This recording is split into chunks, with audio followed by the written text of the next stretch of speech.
Assalamualaikum warahmatullahi wabarakatuh. Ala hadihi niyah wa ala kulli niyatin salihah ila hadratil nabi Mustafa wa habibil Mustafa Muhammad Rasulullah sallallahu alaihi wasallam wa ala alihi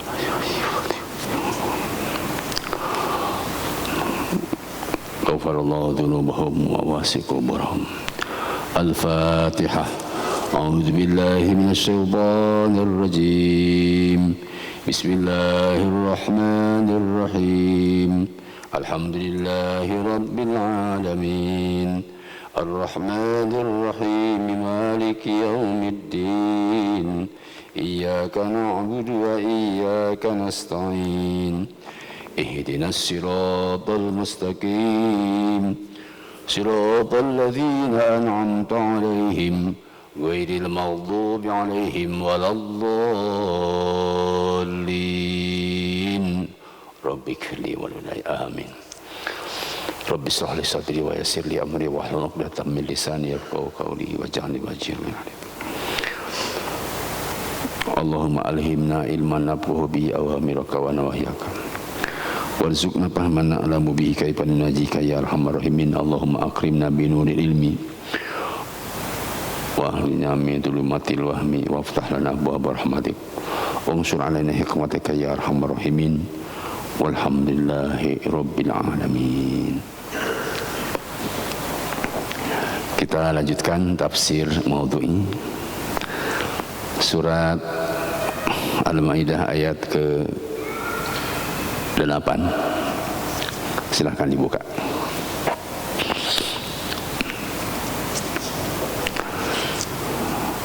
Kita baca sama-sama terlebih dahulu. A'udzu billahi minasy syaithanir rajim.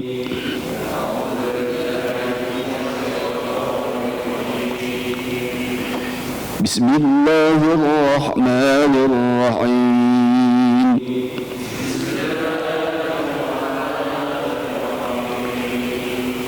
Ya ayyuhalladzina amanu kunu qawwamina lillahi syuhada'a bil qist.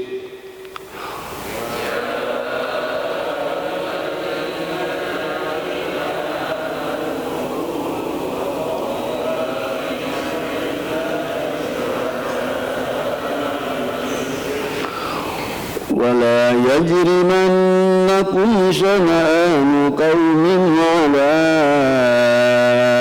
ألا تعدلوا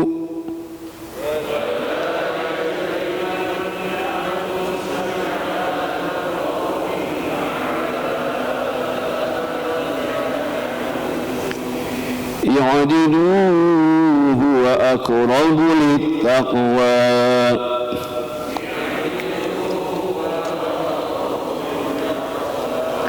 واتقوا الله إن الله خبير بما تعملون.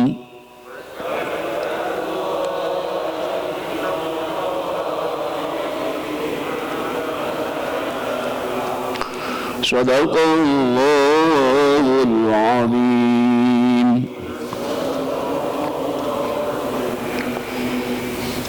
Mufradatnya, ya wahai ayyuha wahai alladzina orang-orang yang amanu telah beriman mereka alladzina kun jadilah kamu semua qawwamina sebagai penegak hak-hak Allah, qawamina sebagai penegak hak-hak Allah, lillahi karena Allah, syuhada'a dan sebagai saksi terhadap orang lain bil qisti dengan adil. Wala yajrimanna dan janganlah mendorong kepada kamu semua syana'anu qaumin, bencinya terhadap suatu kaum, ala ta'dilu, untuk tidak berbuat adil kamu semua. I'dilu, berbuat adillah kamu semua dengan seadil-adilnya. Huwa, berbuat adil itu aqrabu li taqwa, itu lebih dekat li taqwa, untuk takwa. Wattaqullah, dan bertakwalah kamu semua kepada Allah. Innallaha, sesungguhnya Allah, khabirun, maha mengetahui Allah, bima, kepada apa saja, ta'maluna, yang telah mengerjakan kamu semua. Silakan diterjemahkan.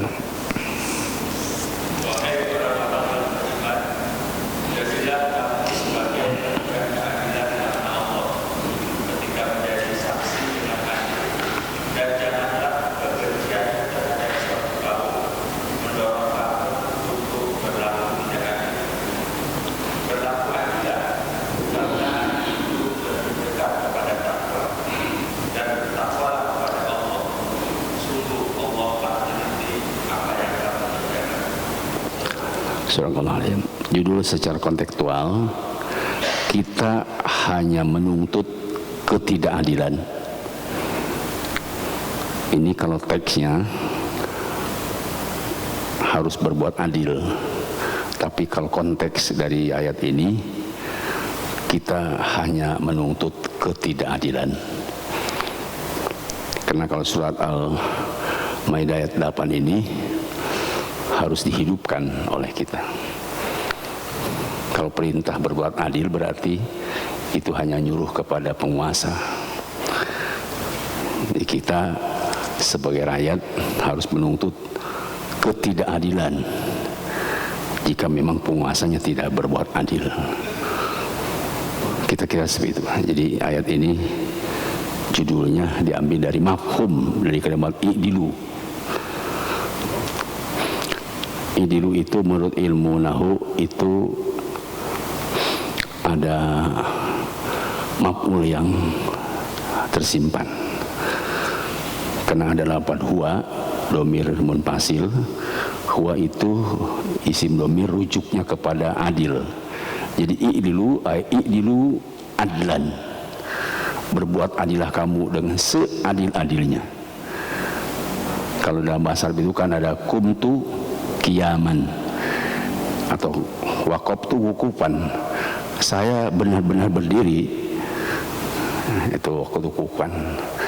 Kalau waktu waqaftu qiyaman, nah itu beda maknanya. Atau kumtu wukufan, itu dalam ilmu nahwu seperti itu. Kalau waqaftu wukufan, saya berdiri dengan sebenar-benarnya. Nah, jadi i'dilu adlan itu perintah dari Allah untuk berbuat adil dan seadil-adilnya. Karena huwa, berbuat adil, ya, itu isim sabiknya. Tapi sejujurnya i'dilu menurut ilmu tafsir itu kepada keadilan. I'dilu, adil itu aqrabu li taqwa, perbuatan yang lebih dekat kepada takwa. Ada juga yang merujuknya i'dilu huwa itu kepada sabiknya, pelaku adilnya. Itu penguasa. Huwa, penguasa yang adil, aqrabu li taqwa adalah penguasa yang dekat berbuat takwanya. Itu tafsir daripada huwa itu. Jadi sehingga i'dilu itu ada kalimat yang tersimpan di dalam ilmu tafsirnya. Jadi sekali lagi judul sekarang ini, kita hanya menuntut ketidakadilan kalau penguasanya tidak adil.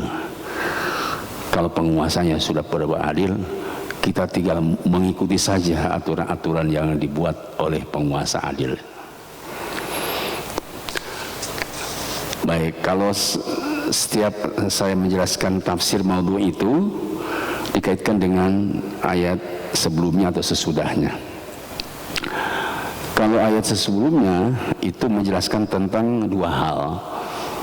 Pertama, manusia diperintah berbuat adil itu sudah diberikan banyak nikmat oleh Allah.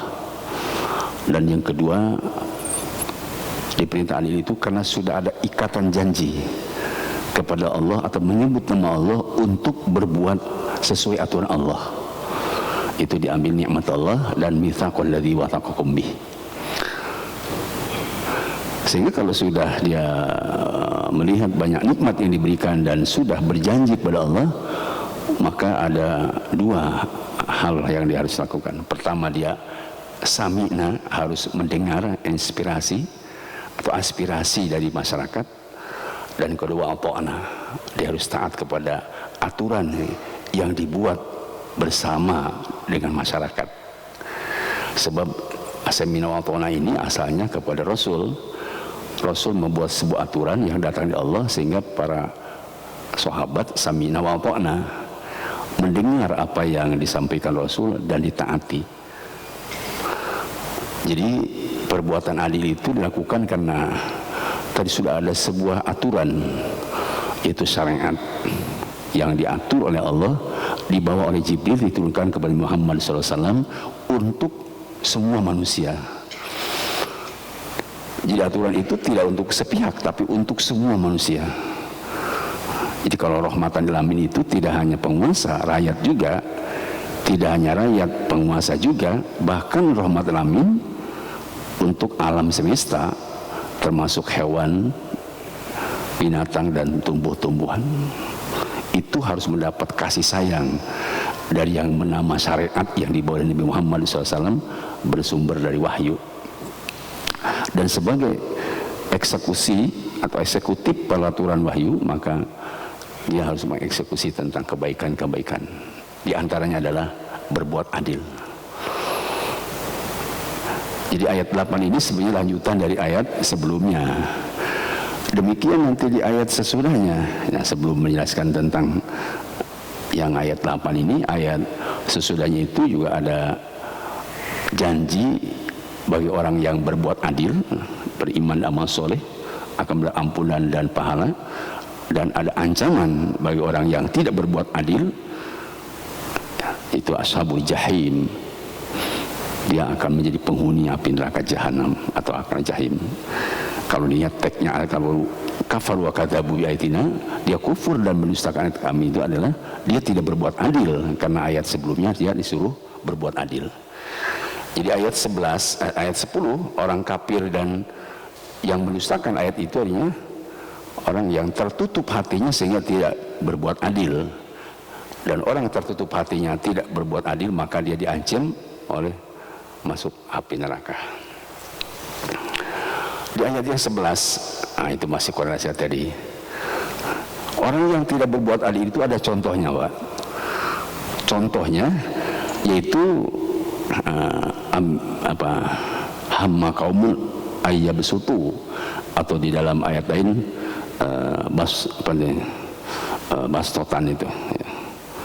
Bastotan itu artinya jabbarin. Wa idza batastum bastotan jabbarin. Itu perlakuan orang yang tidak adil, maka dia akan menyiksa dengan kejam dan bengis. Itu dicontohkan dari zaman dulu. Setiap penjajah sejak dulu sampai sekarang, dan mungkin sampai waktu yang kita tidak tahu batasnya, yang namanya penjajah itu kejam dan bengis. Ini saya contohkan dulu, misalnya dalam surat As-Su'ara kalau nggak salah, ayat 130-an. Ini contoh tentang tadi orang yang tidak adil. Apa sama dengan zaman sekarang? Coba baca, lihat, Bapak lihat ayatnya. Atabduna bikulli in ayatan ta'bathun. Apakah kamu membangun gedung bertingkat dan istana-istana itu bikuriin, di setiap tempat meskipun kosong, tanah tandus dan tidak bisa dihuni orang, sehingga ta'batun, bangunan yang kamu dirikan itu akan sia-sia dan tidak dihuni. Sebenarnya ini terjadi kepada kaum Hud yang menantang Nabi kaum Hud itu, kaum Samud menantang Nabi Hud. Jadi kaum Samud itu Pak, ya, terkenal dengan bangunan mewahnya. Wa samudrati jabus sokhrobil wad, sampai membuat bangunan itu dari batu yang dipahat. Nabi Hud diperingatkan harus bertauhid kepada Allah, harus taat kepada Allah, takwa kepada Allah. Bahkan mereka tidak disuruh taat dan takwa, malah ngabangun dulu pekerjaannya. Sehingga atabuna bikuriin ayatan tabatun. Kenapa kamu yang membangun saja? Setiap tempat kamu bangun, malah tanah kosong kamu membangun istana di sana. Tidak ada huninya di sana. Ibu kota mau dipindahin, itu akan sia-sia. Bahkan tattahiduna masoni alakum takhludun. Kamu membangun, masoni itu bangun benteng-benteng, atau membangun jalan-jalan layang, jalan-jalan tol, dan setiap air dibuat irigasi. La'alakum takhludun, seolah-olah kamu hidup akan kekal. Kok begitu serakahnya kamu membangun sarana fisik, infrastruktur begitu semangatnya kamu membangun, meskipun kamu pinjam dari mana-mana. Perlakuan kaum Samud itu karena berjaya dia, wa idza batostum jabbarin. Apabila mereka menyuruh bekerja kepada rakyat yang dijajahnya, dia bengis dan kejam. Persis seperti penjajah dulu, bukan hanya jelas membuat rakyat di Indonesia dengan kejam dan keras. Mungkin setiap penjajah begitu. Dan ini kekhawatiran kita, surat Asy-Syu'ara ayat 128 ini. Sampai Nabi Musa itu mengatakan fattaqullah wa ati'un, takwa kamu kepada Allah dan taati aturan aku. Aturan aku ini dari Allah. Tapi tetap saja mereka tidak mau ikut aturan Nabi Hud. Sawa'un alaina aw anta am lam takun minal aidin. Hud, sama saja bagi kami. Kamu mau menasihati mau tidak akan taat kami. In hadza ila khuluqul awalin. Agama kami ini agama yang turun-temurun dari nenek moyang, agama dari bapak kami, nenek moyang kami. Makanya kami mau mengikuti apa yang sudah dilaksanakan oleh bapak kami. Saya hanya mengikuti bapak saya, karena bapak saya aja sudah melakukan begini. Begitu kalau kaum Samud. In hadza illa khuluqul awalin. Agama kami ini bukan seperti kamu. Kamu ngajak tauhid, kami tidak. Kok kira-kira begitu? Kamu ngajak tauhid, kami tidak. Bahkan mungkin kalau zaman sekarang ya Pancasilanya juga beda gitu dengan yang sekarang. Kira-kira seperti itu Pak. Ini kaitan surah Asy-Syu'ara itu. Maka wa ma kunna bimu'adzabin, kami tidak akan disiksa. Tapi pahalaknahum fakadzabu pahalaknahum. Kemudian mereka mendustakan Nabi Hud dan dihancurkan oleh Allah Subhanahu wa taala. Ini saya kira contoh kenapa tidak berbuat adil, karena ada keserakahan untuk selalu membangun. Dalam surah Asy-Syu'ara ayat 128 sampai ayat 139. Nah, karena itu hadirin Allah, kalau kita lihat ayat ini sebetulnya perintah dari Allah untuk berbuat adil. Adil itu begini Pak. Adil itu ya kebalikan dari zalim ya. Kalau adil itu wat usepi mahali, menempatkan sesuatu pada tempatnya. Kalau zalim itu wat usepi gori mahali, menempatkan sesuatu pada bukan tempatnya. Kalau bapak punya peci ditaruh di lutut, nah itu zalim. Harusnya peci ditaruh di kepala, sendal ditaruh di kepala, zalim. Malah peci ditaruh di kaki, nah zalim. Itu definisi bahasa zalim itu begitu. Apa yang berlatar belakang ayat ini? Ya ayyuhalladzina kunu qawwamina lillahi syuhada bil qist. Wahai orang yang beriman, jadilah kamu penegak kebenaran lillahi ta'ala, dan jadi saksilah kamu dengan adil. Apa yang membuat sabab turun ayat ini? Saya sebelum menjelaskan asbab nuzulnya, sebenarnya menurut Imam Sawi, ayat ini ada dua perintah. Pertama, kunu qawwamina lillah, perintah untuk kita berhubungan baik kepada Allah. Hak-hak Allah kita tunaikan. Salat, zakat, puasa, ibadah haji. Ini menurut Imam Sawi. Dan yang kedua, syuhada bil qist, hendaklah menjadi saksi dengan adil, yaitu hubungan dengan sesama, hubungan dengan masyarakat, dengan sosial. Tapi kalau lihat tafsir kontemporer, nah itu memang ada sedikit beda.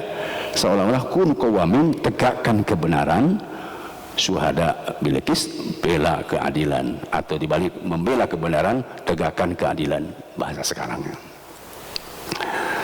Jadi kun qawamin, bela kebenaran sampai kapanpun dibela. Kun qawamin lillah, tapi dasar lillahi ta'ala, dan syuhada bil qisti, tegakkan keadilan. Ini ada sedikit perbedaan tadi makna, tapi sujudnya sama, sebab ada kalimat lillah. Qawamin itu menegakkan hukum-hukum berdasarkan hukukullah, hak-hak Allah. Sedangkan syuhada bil qisti menegakkan hukum-hukum bihukuki ibad, dengan hak-hak kemanusiaan, hak-hak kemanusiaan. Maka disebut hak asasi, hukukul ibad. Sebenarnya hak manusia itu bukan hanya haknya, tapi ada kewajibannya. Di hukukul ibad itu hak-hak kemanusiaan, itu harus ditegakkan. Ya, jadi ini ada dua. Satu, perintah menegakkan kewajiban kita kepada Allah. Kedua, menegakkan kewajiban dengan sesama. Adapun latar belakang hadis ini sebetulnya yang saya lihat itu ada dua. Pertama yang terkenal itu tentang inna man ahlaka qablakum, sesungguhnya orang-orang yang dahulu itu dihancurkan oleh Allah karena ada dua. Satu, idza syarikas syarib tarakul hadda, apabila para pejabat, para elit politik mencuri, korupsi, tidak pernah ditindak, tidak pernah dihukum. Sedangkan wa idza syarikal dhaif aqamul hadda, apabila pencurinya itu orang yang lemah, maka ditegakkan hadnya. Maka itu namanya kezaliman, sehingga hancur umat-umat dahulu dengan sebab diskualifikasi. Jadi tidak ada penegakan hukum dengan adil. Yang dihukum yang bodoh saja, yang pintar tidak. Yang dihukum yang kecil saja, yang gede tidak. Yang dihukum yang lawan politiknya saja, kalau teman politiknya tidak. Ini tidak adil. Dan kedua, hadis yang sahih itu kita terkenal ada namanya Nu'man bin Bashir, sahabat Rasul. Ini ceritanya begini, Nu'man bin Bashir itu, Nu'man itu putranya, Bashir bapaknya. Ya. Nu'man pernah dikasih sebuah hadiah oleh bapaknya nama Bashir. Terus ibunya bernama Amroh binti Rawahah tidak setuju. Saya tidak setuju kau memberikan kepada Nu'man, kepada suaminya. Ya tentu saja kan kalau meninggal suaminya kan ada haknya. Saya tidak setuju kamu memberikan kepada Nu'man. Oh, bagaimana kan hak saya, kewajiban saya, di mana saya aja, kata suaminya. Nah, kata Amroh binti Rawahah, saya setuju kalau begitu, tapi harus disaksikan oleh Rasulullah. Kita bawa dulu persoalan ini pada Rasulullah. Membolehkan nggak Rasulullah kalau kamu memberikan kepada anak kamu? Kemudian datanglah Nu'man dan Bashir bersama ibunya kepada Rasulullah sallallahu alaihi wasallam. Maksudnya tadi supaya diberi tahkim, keputusan hukum siapa yang benar, boleh tidak. Makanya jangan pajahul yasadu ala syiriki. Kata Nu'man, saya dan bapak saya datang kepada Rasulullah bersama ibu saya untuk membenarkan sedekah yang diberikan bapak saya kepada saya. Setelah datang Nu'man bin Bashir dan Bashir serta istrinya, kemudian Rasulullah bersabda, pertama Nu'man dulu. Nu'man berkata, ya Rasulullah, saya datang ke sini karena bapak saya memberi sedekah dan hadiah kepada saya. Gitu. Kemudian Rasulullah bersabda kepada Bashir, faqala ya Bashir, aku lawaladika nahal tamithlah, apakah semua anakmu diberikan hadiah yang sama? Dijawab oleh Bashir, la ya Rasulullah, tidak. Oh, jadi kamu hanya memberi kepada sebagian anak saja? Naam. Rasul marah, ittaqullah wa'dilu fi audikum, takwa kamu kepada Allah, berbuat adil kamu kepada anak-anak kamu. Bicarakan Bashir, Pak.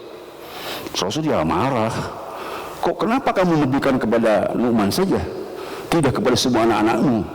Ittaqullah wa'dilu fi audikum, takwa kamu kepada Allah, berbuat adil terhadap anak-anak kamu semua. Wallahi inilah asyhadu ala jurin, demi Allah saya tidak akan mempersaksikan terhadap sebuah kecurangan. Kamu itu curang, tidak adil, kamu hanya memberi kepada anak kamu saja. Apakah tidak semuanya anak kamu dikasih? Kata Nu'man bin Bashir, kemudian kami kembali ke rumah. Setelah ke rumah, bapak saya bisik-bisik kepada saya, nggak jadi ngasihnya. Saya dimarahi Rasulullah, lalu diberikan lagi itu, diambil lagi uang yang hadiah yang diberikan kepada Nu'man itu, diambil lagi sama bapaknya. Begitu. Coba kalau sekarang dipakai hadis ini, ya enak kita. Sebab kalau kita hanya melihat sepihak saja yang diberi, tentu ada kesenjangan. Saya dengar kesenjangan terbesar di Indonesia ini antara fakir dan kaya. Kesenjangan terbesar di Indonesia ini katanya, ya saya juga baru dengar aja, antara rakyat dengan penguasanya.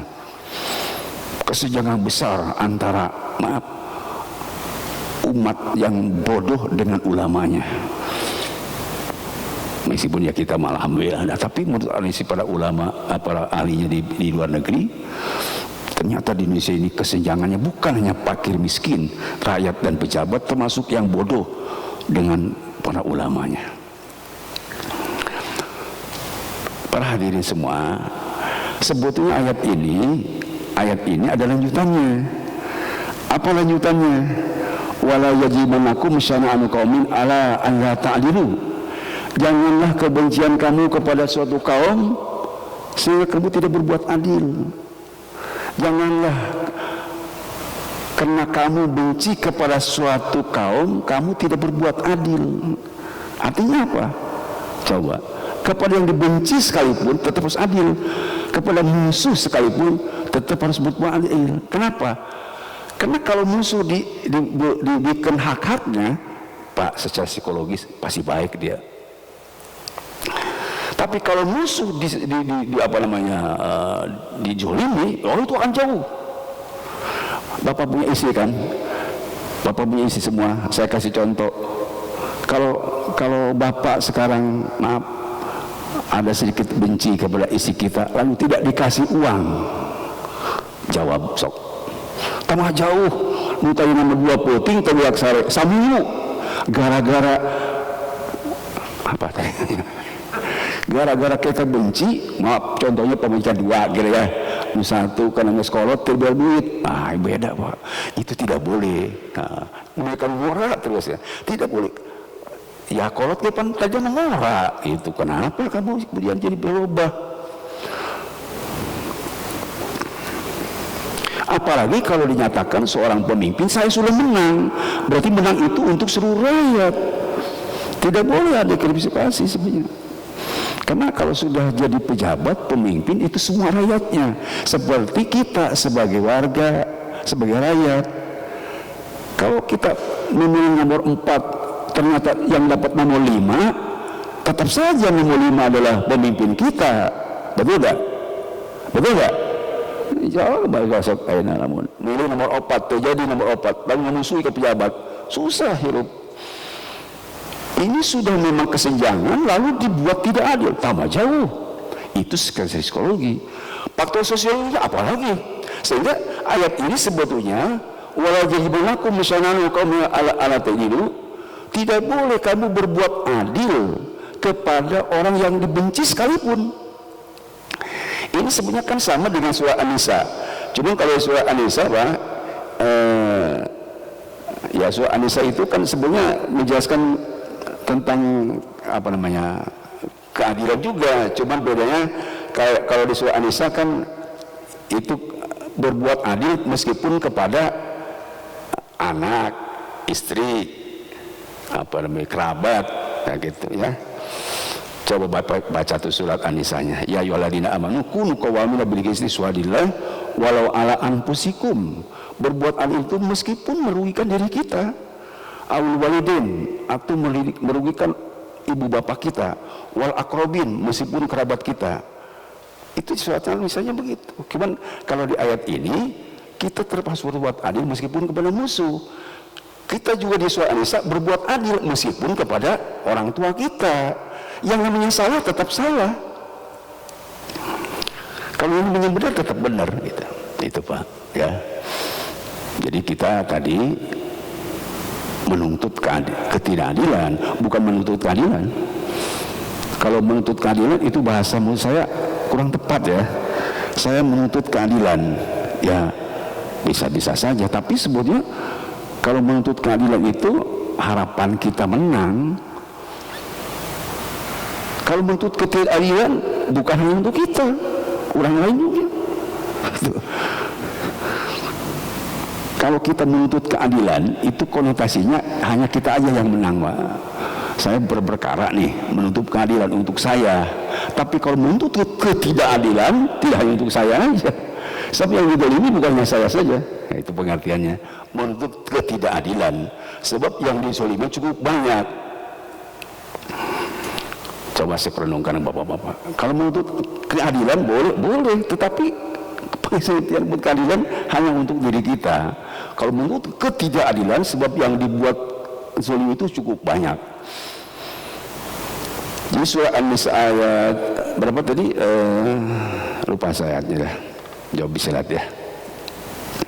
Kalau nggak salah ayat 175 atau berapa lupa lagi saya. Dilihat saja nanti. Itu berbuat adil ya. Adil itu kan menghukumi sebenarnya Pak, meskipun kepada anak, kepada ibu bapak, kepada keluarga. Contohnya Rasulullah pernah melaksanakan hukum yang adil terhadap Fatimah sekalipun. Wallahi law anna Fatimah salakoto tu yada, karena Rasulullah dianggap tidak berbuat adil kepada pencuri. Wah Rasulullah, demi Allah, seandainya Fatimah yang mencuri, aku potong juga tangannya. Jadi Rasulullah memotong tangan bagi pencuri, bagi koruptor, bukan hanya musuh, bukan hanya yang lain, anaknya sekalipun kalau berbuat pencuri, korupsi, dipotong tangannya. Nah sekarang pengertian keadilan Pak, apa keadilan? Adil itu Pak di dalam definisinya, kalau orang masuk ke surga itu kan dengan keadilan Allah. Kalau masuk neraka itu dengan keadilan Allah. Artinya dia sudah berbuat salah, harus diadili. Kalau masuk surga itu dengan fadl Allah, karunia Allah. Jadi kita Pak mengadili itu yang tadi ada hukum salah, harus diadili. Yang salah itu dihukum, diberi sanksi. Nah, kalau yang benar ya diberi garansi, fadl namanya gitu. Jadi pengertian tadi berbuat adil itu meskipun kepada yang salah. Makanya tadi hadisnya apa? Wallahi sabda Nabi, inni la asyhadu ala jurin, demi Allah saya tidak akan menyaksikan terhadap kecurangan. Jadi yang curang itu, yang zalim itu perbuatan yang harus ditindak. Kecurangan, ketidakadilan, kezaliman dan hal-hal yang sifat negatif yang merusak tatanan sosial, merusak tatanan hukum, politik, budaya, dan merusak semua hal. Itu sebab antara kebaikan dan keburukan. orang yang berbuat baik itu akan dapat manfaat baik untuk dirinya atau untuk orang lain. Sedangkan orang berbuat salah, dia akan memudaratkan dirinya dan juga memudaratkan untuk orang lain.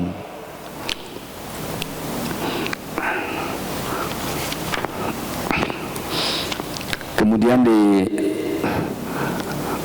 ayat korelasi dengan sesurahnya, Pak.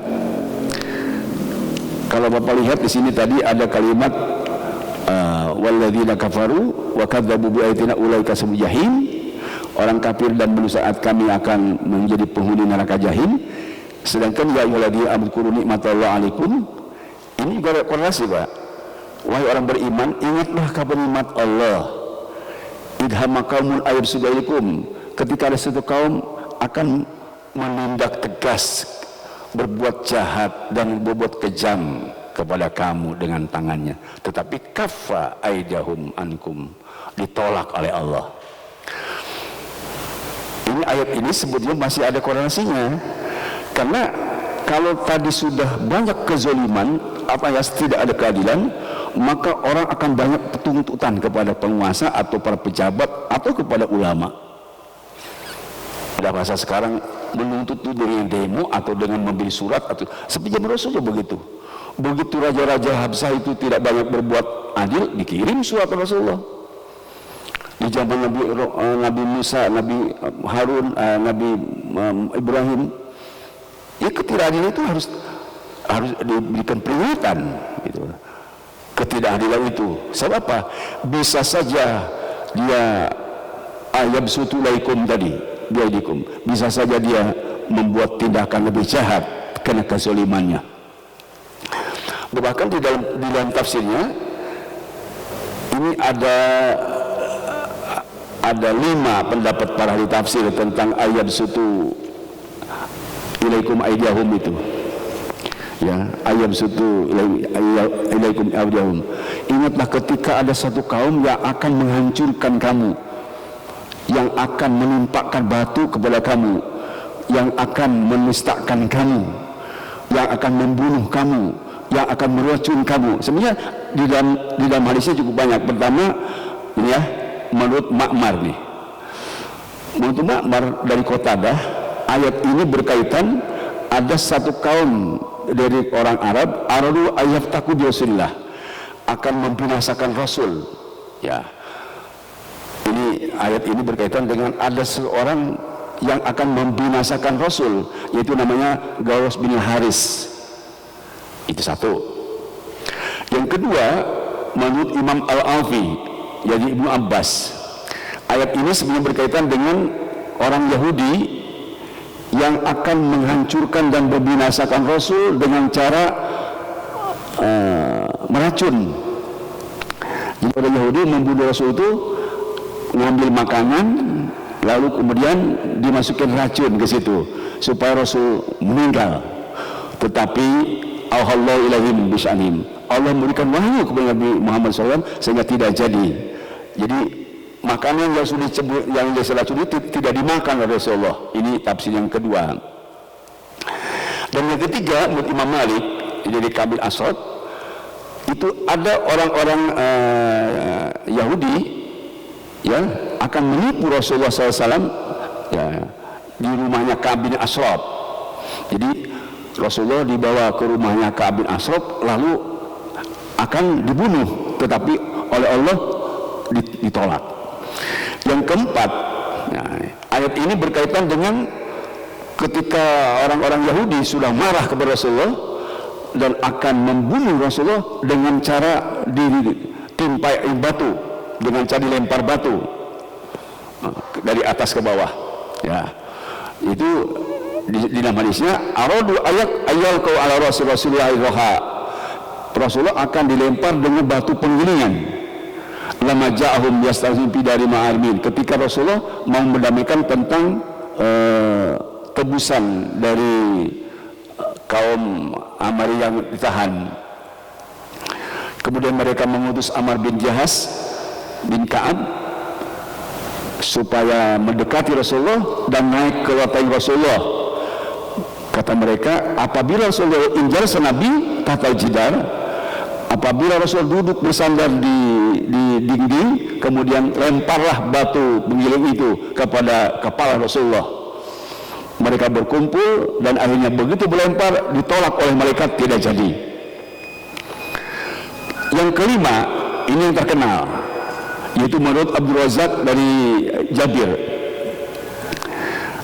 Rasulullah SAW ketika perang, kemudian selesai perang namun berteduh di satu pohon.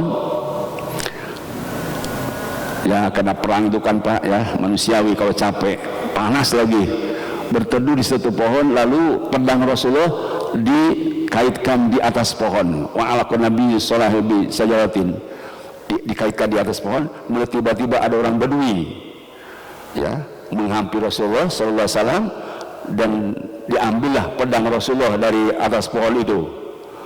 Fahadahu wasalahu, kemudian setelah diambil dihunuskan kepada Rasulullah dan sampai mengatakan begini, mayyamnauka minni ya Muhammad, siapa yang bisa menghalangi pedang dariku ini? Bahkan sampai 3 kali katanya, siapa yang akan menghalangi pedangku ini? Siapa yang akan menghalangi pedangku ini? Dijawab Rasul, Allahu Akbar, Allahu Akbar. Nah, maka jatuhlah pedang itu. Di satu hadis lain hanya Allah saja.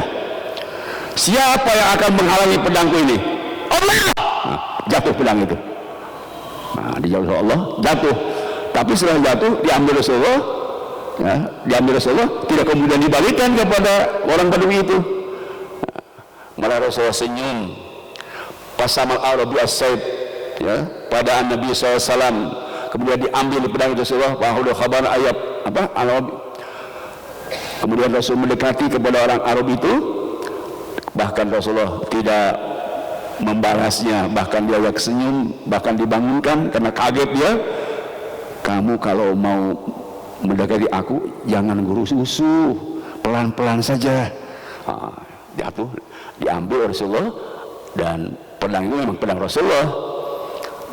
Dia pulang ke rumahnya, kemudian bilang sama istrinya, sama anaknya, ternyata ajaran Rasulullah begitu baik. Dia sedang bersandar di bawah pohon, aku ambil pedangnya. Begitu aku hunus, jatuh pedang itu, dan ternyata tidak diberikan kepada aku. Baik sekali Rasulullah itu. Kata istrinya, kata anaknya, kata tetangganya, oh kalau begitu kita rame-rame masuk Islam. Jadi datang Rasulullah, semuanya pada masuk Islam. Jadi Bapak semua, ayat ini sebetulnya saya baca surat apa ini kaitan dengan tadi orang kalau sudah berbuat zalim, akibat nantinya kezaliman itu akan kalimat kepada bastotan jabbarin. Ya, karena kezaliman itu tidak akan henti Pak, terus saja. Kemarin itu ayatnya kan masya'in binamin utulin ba'dali kazalin. Jadi dia sehingga terkenal kejahatannya. Mudah-mudahan Pak, apa yang dibaca ayat ini kita tidak mendapatkan apa-apa ya. Kita hanya sebatas normatif saja. Itu hanya terjadi kepada Rasulullah SAW, dan sejarah suratilah Allah menjaganya kepada Rasulullah SAW. Mudah-mudahan kita juga seperti itu. Tapi kunci yang terakhir pada ayat ini, wattaqullah wa 'alallahi falyatawakkalul mu'minun.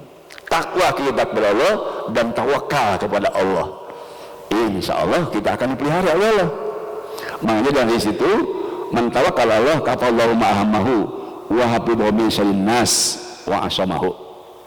Barang siapa orang yang takwa kepada Allah dan tawakal kepada Allah, kafallahu ma'ahamahu, Allah cukupkan apa yang dia inginkan. Wa hafidhu min syarrin nas, dan Allah akan memelihara dari kejahatan manusia. Wa asamahu, dan Allah akan menangguhkan kejahatan-kejahatan orang lain kepada kita, termasuk yang dahsyat sekalipun. Kalau kita takwa dan tawakal kepada Allah, insya Allah para penjajah kalah, insya Allah. Cuman memang takwa tawakal ini kan normatif juga. Bagaimana takwanya, bagaimana tawakalnya, ya tentu sekuat takwa tawakal kita akan sejauh itulah musuh-musuh kita. Insya Allah kita harap seperti itu. Mudah-mudahan.